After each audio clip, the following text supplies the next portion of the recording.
It's playoff season for the Seahawks and the Vikings. One has already clinched a playoff spot, but is battling for an NFC North title. The other one is simply trying to get into the dance in January. A huge Week 16 game coming up. We're going to be breaking it all down here at our latest Crossover Thursday edition on the Locked On Podcast Network.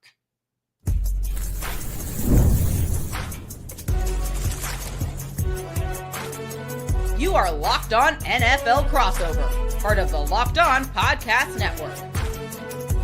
Your team every day.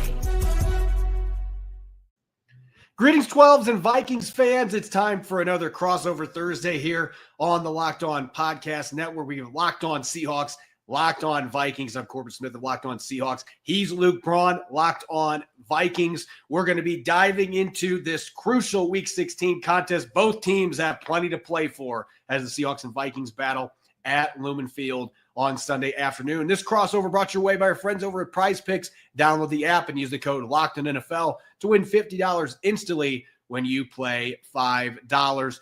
Luke, I don't know that there has been a more shocking story than the Minnesota Vikings this season, at least from the positive side of things. I thought when J.J. McCarthy went down that this is probably a 5 or 6 win team. I just didn't look at them as a team that was going to be overly competitive with Sam Darnold at the quarterback position. But Darnold and company, they have proven me wrong. And in fact, right now, if I had to hedge bets on who's going to be hosting or representing the NFC in the Super Bowl, I would very much be strongly considering the Minnesota Vikings. I think Kevin O'Connell has done a phenomenal job. But I want to start off with Sam Darnold because this is a guy who, Geno Smith is a similar story, a guy that had took a couple landing spots and ends up with the right coaching staff.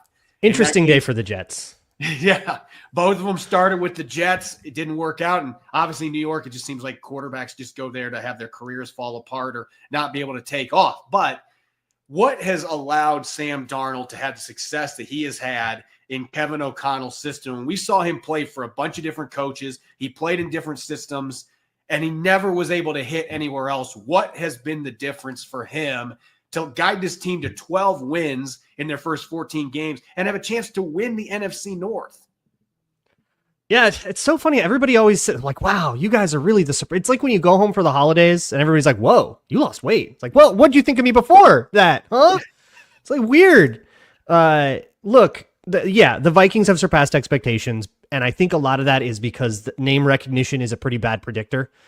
And, I fell victim to it too. Sam Darnold, the struggles that he had early, you got to think about why. What was wrong with Sam Darnold? Not just that he sucks. Why does he suck? What is he doing that is bad? And it was turnovers, right? He'd have 5 interceptions on a Monday night game, and we all remember that he was seeing ghosts and all that. And he wouldn't take care of the ball, and it's because he's really greedy. He's a very greedy, overly aggressive quarterback. And I think he's come to a place that hasn't necessarily curbed that. I think they've reeled him in like a little from, the Jets days where it was just completely untenable. But it's more that they have embraced it. And so the Vikings offense is Justin Jefferson, Jordan Addison, and TJ Hawkinson hunting explosives all day long. You slip up, it's 30 yards. They are not the teams that the Vikings have been over the last decade with Kirk Cousins and the Mike Zimmer era that were all about tight execution and, methodical 6 plays, 6 yards at a time. No, they want to hit you for 50. And that means that sometimes they are going to go first down, second down, third down, 3rd and 10 punt. But a lot of times that means that, last week they converted 3rd and long 4 different times against the Bears, which is a good defense. As discombobulated as they are, that defense is good. 3rd and 17, 3rd and 14, they were converting those because they can find those explosives. And that's Sam Darnold being consistently greedy. He wants that, that clear out that's not really part of the play, but it's a go ball. If that's a one-on-one he likes, he's just taking it. And Kevin O'Connell encourages this. He likes that. He likes the aggression. He wants to be aggressive. He wants to constantly, always foot on the gas. The defense is the same way.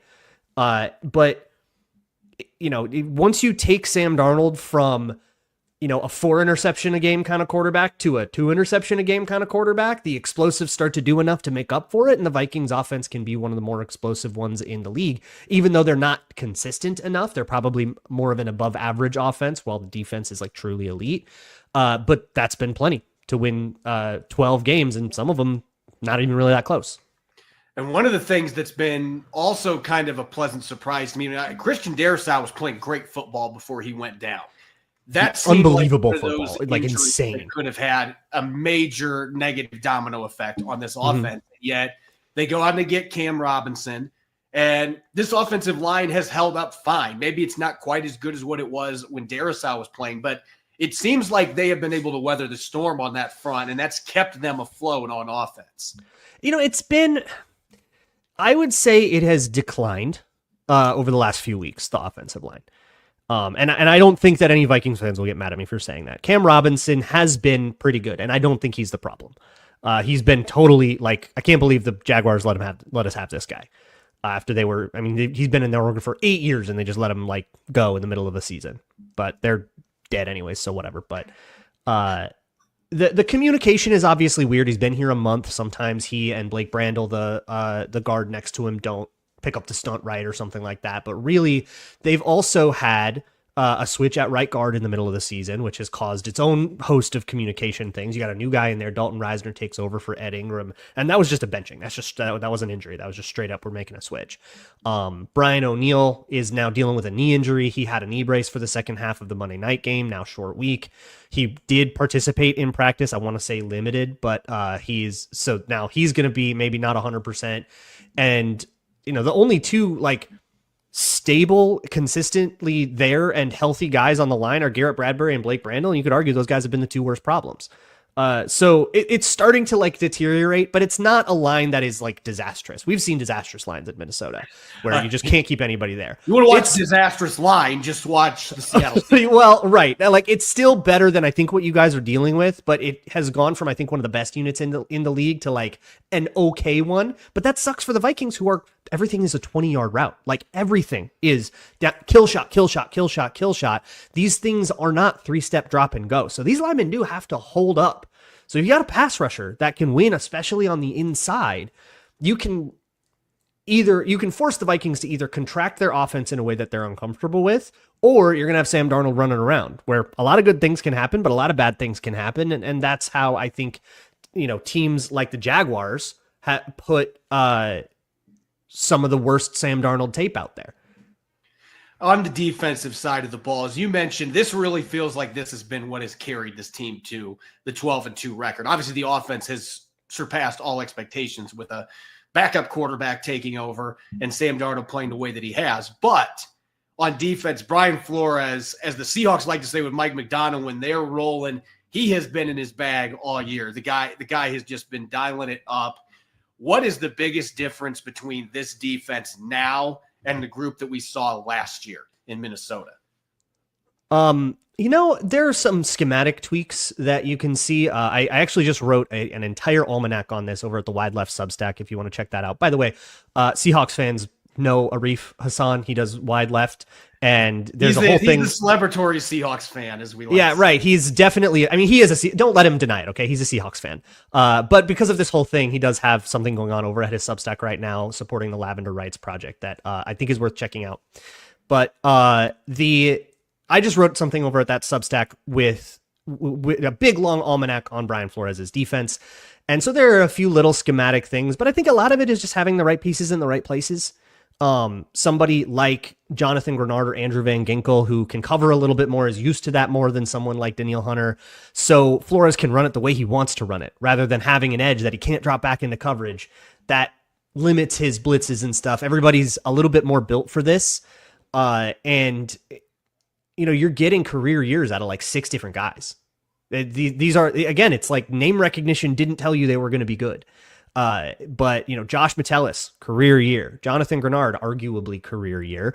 Van Ginkel, definitely career year. Somebody like Jerry Tillery just got a game ball, 2 crazy 4th down stops on Monday Night Football. You're like, who did what? Like, this the whole year has been that.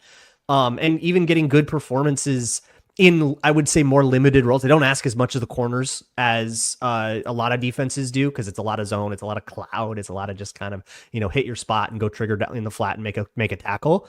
But that works for somebody like Stephon Gilmore or, somebody like Shaq Griffin, and where those guys are at in their careers.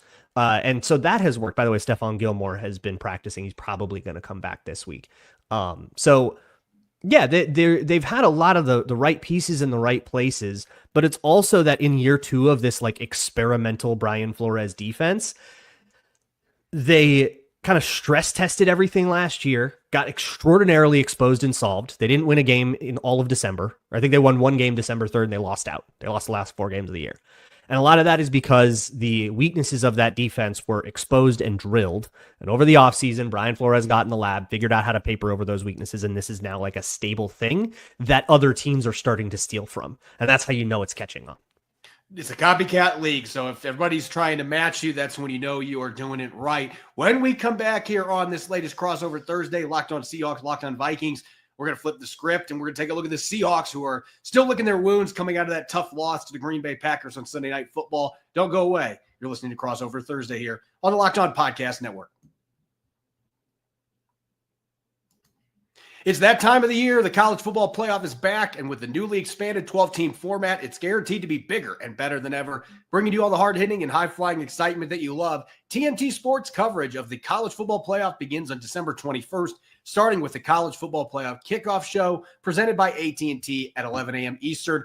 Leading into the first matchup, the Southern Methodist University Mustangs battling the Penn State Nittany Lions at noon. Then the Clemson Tigers look to upset the Texas Longhorns in a showdown at 4 p.m. Eastern. Don't miss a moment of the action. Watch the college football playoff presented by Allstate live on TNT, True TV, TBS, and Max. This episode is also brought your way by Hillsdale College, History, Economics, the great works of literature, the meaning of the U.S. Constitution. Did you study these things in school? Maybe you did, maybe you didn't, but it's time for a refresher. Time and technology have changed a lot of things, but they have not changed the basic fundamental truths about the world and our place in it. Our sponsor, Hillsdale College, offering more than 40 free, that's right, 40 free online courses, including Introduction to Free Market Economics, The Great American Story, A Land of Hope, and The Rise and Fall of the Roman Republic. All of Hillsdale's courses are self-paced so that you can start whenever and tune in wherever. Plus, you can go deeper with readings, quizzes, discussions, or just enjoy the lectures. Go right out to hillsdale.edu/lockedon to enroll. There's no cost, and it's easy to get started. That's hillsdale.edu/lockedon to register. You're listening to Crossover Thursday here, Locked On Seahawks, Locked On Vikings. I'm Corbin Smith of Locked On Seahawks. Glad to be teaming up with Luke Braun of Locked On Vikings as we head into this massive Sunday afternoon battle at Lumen Field. Both teams with plenty to play for. The Vikings still have a chance to win the NFC North, maybe even get the number 1 seed in the NFC. The Seahawks are just trying to get to the postseason, which really the only clear path is to win the NFC West. And right now they are in second place behind the Los Angeles Rams. Luke, this Seahawks team, and I kind of joked about it a little bit earlier here in the show when it really isn't that funny for Seahawks fans, but the come on, it's always funny for Seahawks fans. That's what I love about Seahawks fans. It's perpetual. It's year in, year out. The offensive line continues to be a struggle for this football team. They've got a few young pieces that they are kind of excited about, but they have played, I believe, 7 different starting combinations on the offensive line this year. There's been very That's little my continuity. first. Yeah, my first question was about the trenches because I thought I always thought of the Seahawks as a pretty physical team, and then what happened to them against Green Bay on Sunday Night Football was, just getting pushed around.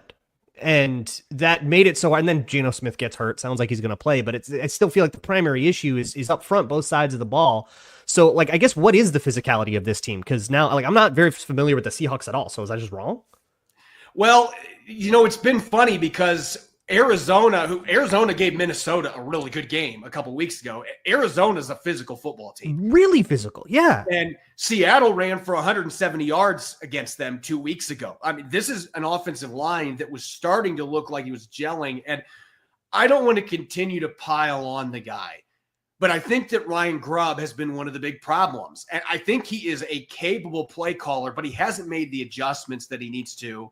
He still thinks he's coaching UW's offensive line last year, which was probably the best offensive line in college football last season. Yeah, 2 guys drafted, right? He's still coaching that kind of a line. And look, the reality is you're not. This is not close to being one of the best offensive lines in the NFL. You can't run all these long developing routes. You are putting Geno Smith in an awful position. And sometimes he's trying to force it in the red zone. He's thrown 4 red zone picks. I would argue 3 of them happened because either the play design was not good or he's getting smashed because this line can't protect on those long routes. And the unwillingness to run the football. I mean, this last game, what drove me nuts, Luke, is they got within 10 points on a Zach Charbonnet touchdown run. They were averaging over 5 yards per carry at that point. And there was 10 minutes left when they got the ball back after 3 and out. And they didn't run the ball the rest of the game. They were like, Sam Howell behind this offensive line, we're just going to have you throw it every single time. He threw 12 straight passes after he came into the game. None of that makes any sense whatsoever. Yeah. So was he just chasing the game, though, or was it still like pretty neutral? Well, it was a 17-point game when he came in, but my argument is that when you put a backup quarterback like Sam Howell already takes a lot of sacks, you put him in the lineup and then you say, you know what? Yeah, there's 30 minutes left to play, but we're not gonna run the ball anymore. You're literally allowing the other team to just tee off on him, and that's what happened. And when they finally ran the ball a couple times, they got some big chunk plays, and then those were cool, but let's not do it anymore. And they just completely shut off their playbook, and that has happened so many times this year, where Ryan Grubb just wants to go shotgun, let's pass 80% of the time, and that ain't going to work, especially behind that offensive line. So I think that you've had a clash of personnel with what the offensive coordinator wants to do when he probably isn't going to be able to do what he wants to do in the NFL without making some adjustments. So I guess that leads me to one of the 2 questions I always ask in these crossovers, and that is, what do the Seahawks want to do when they see a blitz? Because obviously it's Brian Flores. You're going to see a ton of that, or at least a ton of threats against the blitz. You got Geno Smith not 100%, so I'm sure it's going to be extra important to try to keep him upright and not getting hit all game long. But is this a we want to get the ball out quick kind of offense? Is this a we want our guy to run around kind of offense that now has to adapt to that? Is this a we're just going to put in extra blockers kind of offense? Like, what is their primary answer when they walk into a game and they know they're going to get blitzed a whole bunch? I wish I could give you an answer to that, but the problem is I'm still trying to answer that because they have played teams that have blitzed. And here's the thing, Geno Smith was pretty darn good against the blitz 2 years ago. Last year, he took a little bit of a step back, but I think a lot of it was the offensive line. I can keep bringing that up. The communication was not there. This year, they have not emphasized the quick passing game the way that I thought they were going to because Ryan Grubb has just kind of been hitting his head against a wall like, we got DK Metcalf, Tyler Lockett, Jack Smith, and Jigbo. We got to take our shots. And yeah, you want to take some shot plays, but you got to have something to set that up. You've been unwilling or unable to run the football. So teams don't respect that. And you're not getting rid of the football quickly. I mean, they had 2 third downs the other day against Green Bay, Luke, that were 3rd and 4 and 3rd and 2, that both plays, Geno was given literally one outlet that was just past the line of scrimmage or past the yard to gain. All the other guys were still running their routes downfield when he got sacked. Contracts. So they're not doing what they need to do.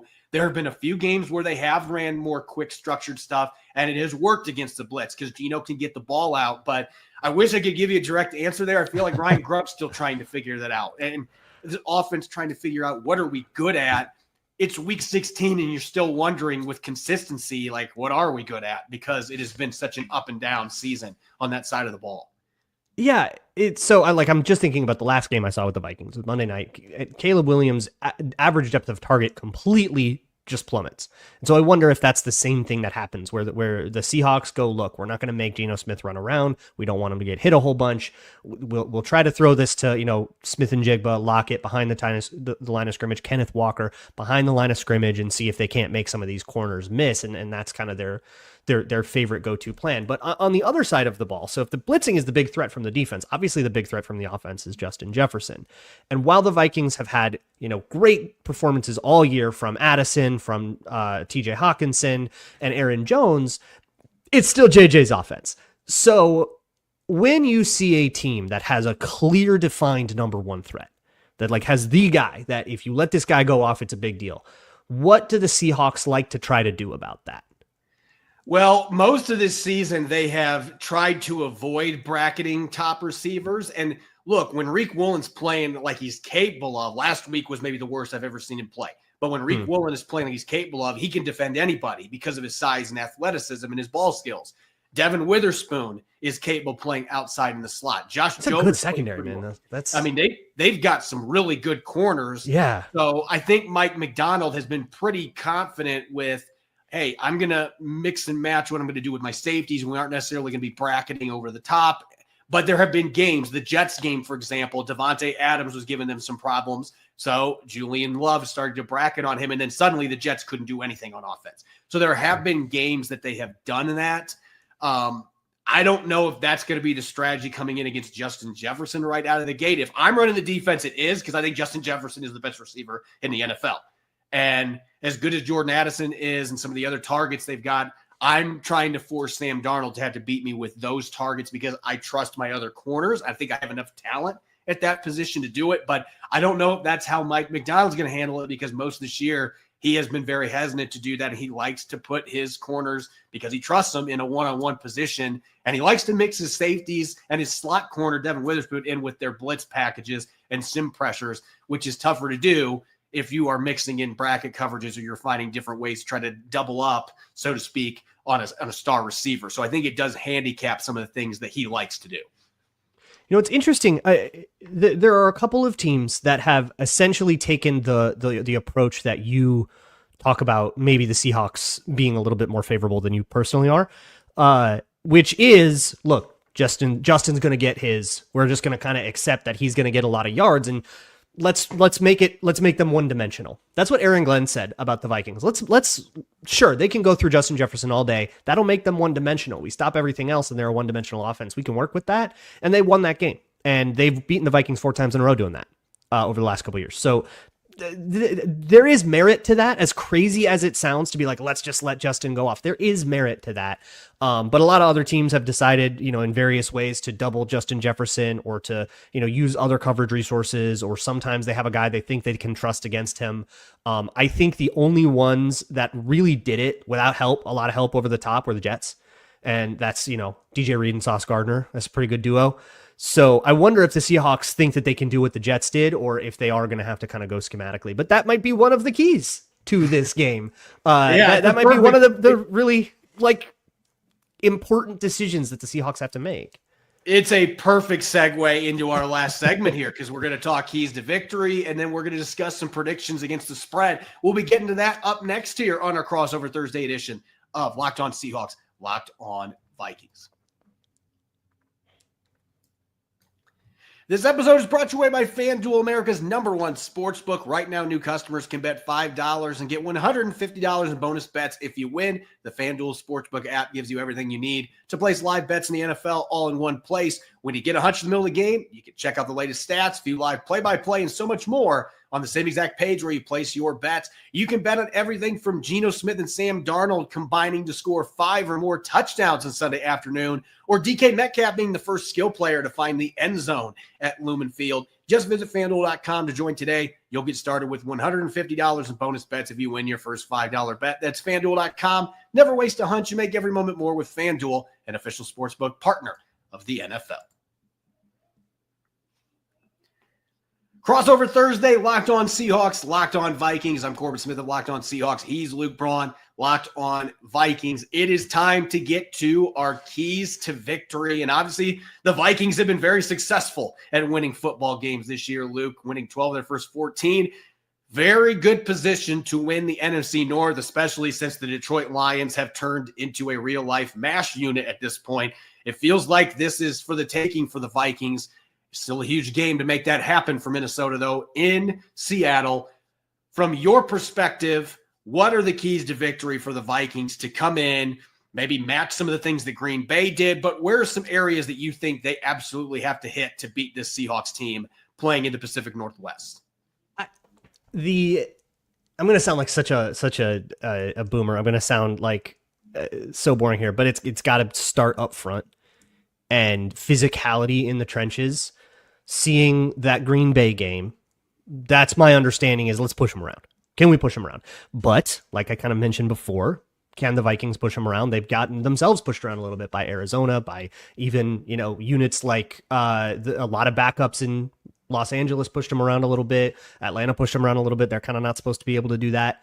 So yeah, I'm not sure. I think that's like an X factor for me is who gets the physical push. Who really can beat each other up. But one thing the Vikings have done all year long, and in every single game they've won, and even the 2 that they've lost, you've been playing Vikings football, not the other guy's football. You've been playing football predicated on explosives. You have been in, let's make this game decided on how good you are at beating the blitz. The Lions were great at beating the blitz and they won. But it has to be down to that.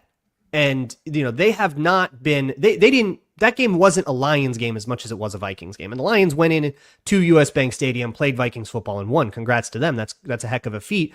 And I think LA kind of did something similar. I will say the historically very bad on the West Coast at weird times. That travel, the Pacific time zone change, I think is a genuinely important home field advantage. I'm sure you guys are used to hearing that.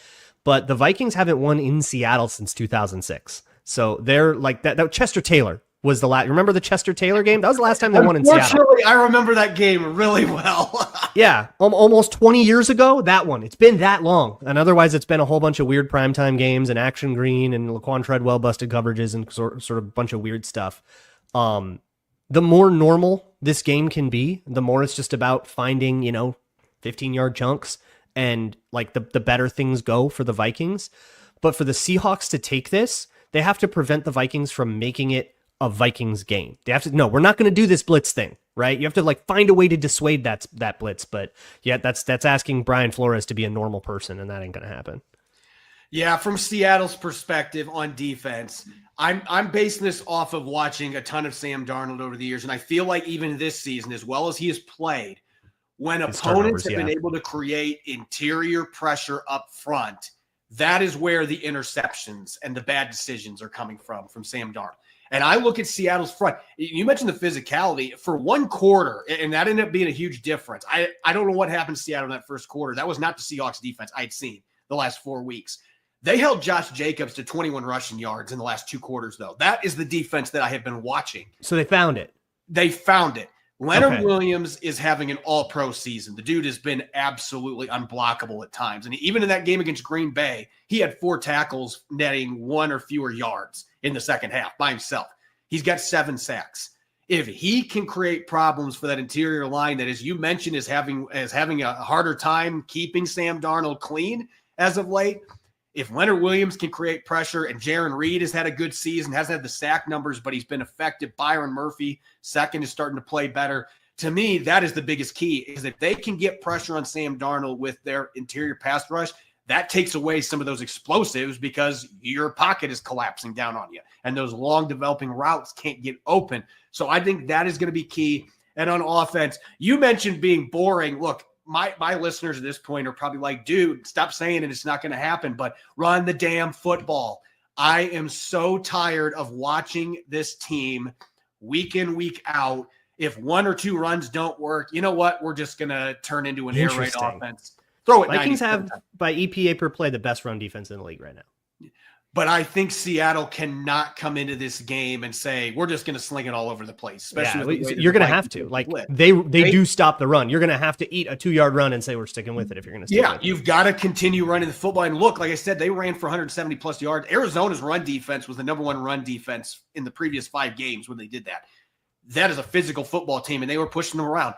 You've got to play some bully ball in Seattle. And I think that the offensive line has shown in flashes recently they can do that, but the offensive coordinator's got to let those guys lather up, and he has not been willing to do that. So those are the 2 big keys to me. Interior pressure on Sam Darnold. I think if they do that, it really takes away a lot of the things the Vikings like to do, and it can really stir up some panic from Sam Darnold, even at this stage of his career. He still will throw some picks and make some throws that are gambles because he's a risk taker. And you have a opportunistic secondary, and I think they have to run the ball. I'm not saying they need to run for 170 yards, but they have to run the football and stick with it and get some play action opportunities to take some pressure off Geno, because he's not going to be 100% either. You've got to have your run game going so that you can get some of that passing game going that Seattle should be able to do when they have not consistently been able to get going this year, because I think Ryan Grubb has not helped them by simply saying, hey, you know what, run game is optional. I don't care. You can't do that in this football game. So 2 pass happy teams. The Vikings do that too. I mean, they will go an entire quarter and run the ball twice. And that's not like not sticking with it. The run game will be working plenty well, and Kevin O'Connell just gets into 7-on-7 mode and is just like, but what if we tried to throw a touchdown 3 times? Let's do that. And then sometimes they do throw a touchdown 3 times, and it's like, okay, well, I can't argue with you now. But Seattle hasn't had that success. So yeah, I mean, that's, I think, a huge difference. And that's why, Seattle's looking at a wild card, and the Vikings are currently trying to play for the 1 seed, although they might both end up in a wild card if we're looking at that. But over under for this game at FanDuel is 43.5. 2 pass happy teams, over under 43.5. Kind of like that over, yeah?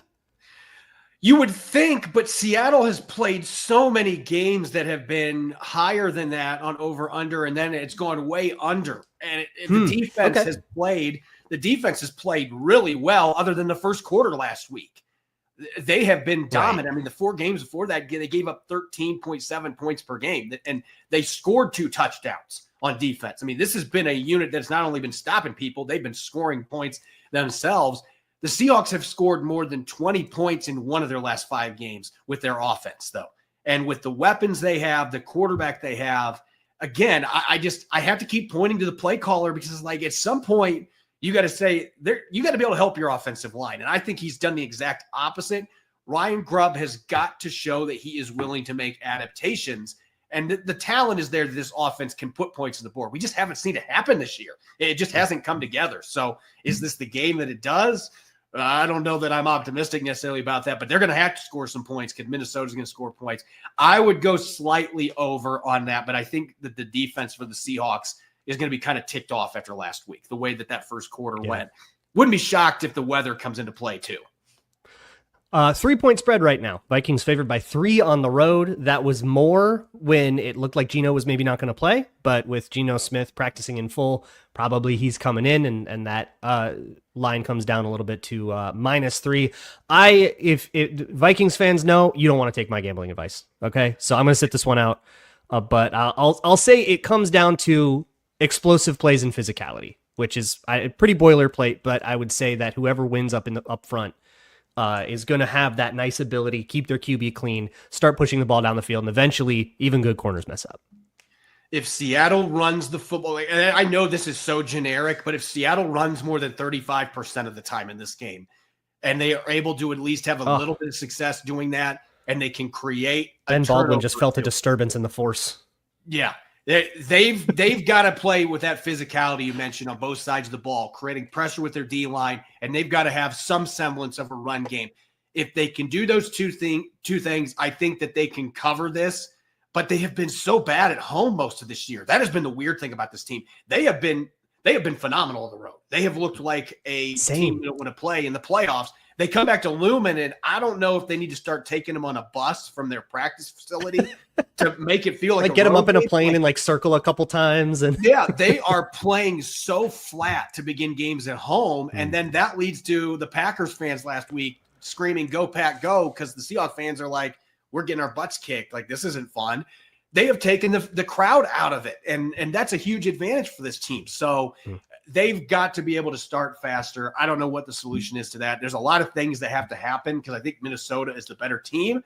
If Seattle plays at their best, I certainly can see them winning this one. But there had to be some significant things go their way for me to not say the Vikings are going to cover that just because of what I've seen. I guess we'll find out on Sunday, though, because the Seahawks have been as unpredictable as any team in the league. We don't know what we're going to see. Maybe we see the team that won 4 games in a row and they make this really interesting. Or we see the team from last weekend and Minnesota is just laughing their way to a blowout win. I guess we'll find out when we get there on Sunday. Absolutely. As always, a special thanks to all the 12s and Vikings fans out there. You can follow me on X and Blue Sky at Corbin Smith NFL. You can follow him, Luke Braun, at Luke Braun NFL. Make sure to tune in tomorrow, Blue Friday on Locked On Seahawks. Vikings also have their show. Make sure to tune those in as we continue to break down this upcoming Week 16 matchup. Thanks